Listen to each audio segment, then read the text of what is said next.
Heyo, this is that Berserker gear video I promised. I'm also going to get into Feats a little later, but before I get into that, I really want to thank all of you for your feedback for the Berserker guide video. It really helps out people trying to improve their skills, and you contributed to that, so thank you. I'll start off by saying this is my own personal playstyle. Don't take this as an end-all, be-all gear feat guide. Do what works best for you and play to your strengths. So let's jump right into gear, starting with your helm. I feel like exhaustion recovery and anything having to do with replenishing your stamina is going to take priority no matter which hero you're talking about. I'd love to hear counterpoints to this if there are any, but stamina is your offensive resource and it's important to view it like a resource that you need to manage. So I pretty much max that out on any hero. Revenge mode duration is another priority here, and I've heard about a lot of other Berserker players building their gear solely on revenge mode. Berserker Revenge Mode is ridiculous, so it's always a good idea to prioritize that. As for chest gear, I've prioritized block damage. For those who don't know, block damage is the damage your heavy attacks deal, even if the opponent blocks them. Ideally, you want to initialize your attacks when you know they can't be blocked, like after a guard break or knockdown, but in the cases you keep going, this will help. I've definitely finished off numerous enemies with chip damage. I think the other two are a matter of preference. Since Berserker doesn't really have any awesome health replenishing feats, I like to get my health from executions. I personally don't care too much about sprint speed, as Boar Rush does a good job of catching up to enemies on its own, but it's up to you. For arms, again, I'll always choose stamina regeneration here. Revive speed helps quite a lot also, especially since I take a huge penalty to sprint speed from my chest armor. I don't block as much as I should, but when I do, I'm trying to parry, so block damage resistance isn't super important to me. For my right axe head, I chose these based on the Berserker's strength. You're the aggressor, and blocking isn't what you're best at, so I've prioritized attacking for a penalty to defense that I'm okay with. And have I mentioned I love stamina? Because I do, and this is just more proof that I do. Axe handles.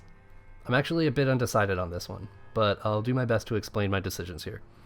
I do really like some of the Berserker projectile feats, and maximizing their cooldown lets me fight safer when enemies usually expect that type of play from Orochis or other hero types. I can definitely see a good argument here for revenge mode defense, but as Berserker attacks become extremely deadly in revenge mode, I don't see much of a reason to benefit from defense. I'm more likely to be defending when I'm not in revenge mode, so I've made that my second priority. For the left axe head, revenge mode attack is already too damn high, so let's make it even higher. You'll be taking out enemies in close to one hit with this.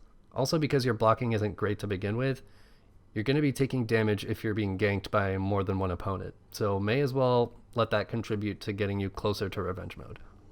I did say I like projectile feats, but as a Berserker, you already want to be up in the enemy's face, so taking a penalty to throw distance shouldn't be all that bad. Let's move on to feats. Bounty Hunter is the one Berserker feat that's going to give you any kind of health regeneration, and I'm not personally too crazy about Rush or Stun Trap. Getting a bit of health and stamina back when taking out an enemy is awesome, especially if you've got multiple enemies trying to kill you and you're about to max out your revenge meter. You might have noticed my gear allows for revenge gain by defense and injury. Revenge attacks basically make it so that everything contributes to me getting revenge mode sooner. Tier 3 is awesome. I usually stick with Throwing Axe, which is always nice, but Sharpened Blade is another excellent feat. Berserker already does a stupid amount of damage, and adding bleed to that puts you on par, maybe better than the Nobushi. And finally, I love having some kind of area of effect attack, so Fire Flask is what I choose here. Fear itself works nicely too, and I'm considering switching to that, since keeping enemy stamina down could lead to one of those much desired knockdowns where you can get your side and upper heavy attacks in, probably finishing them off. Again though, I always want to hear your feedback, and so do other people trying to improve their game. So sound off in the comments if you disagree or have any points to make that I didn't. And I didn't mention this before, but definitely check out the Competitive For Honor subreddit, which there will be a link to in the description. It's great for improving your game and your skills. And stay tuned this weekend for some videos from PAX East. I'm going to be trying to get some awesome footage, hopefully the Mass Effect Andromeda panel, if they'll let me. But let me know if there's anything else you'd like to see from PAX. I love you. Bye!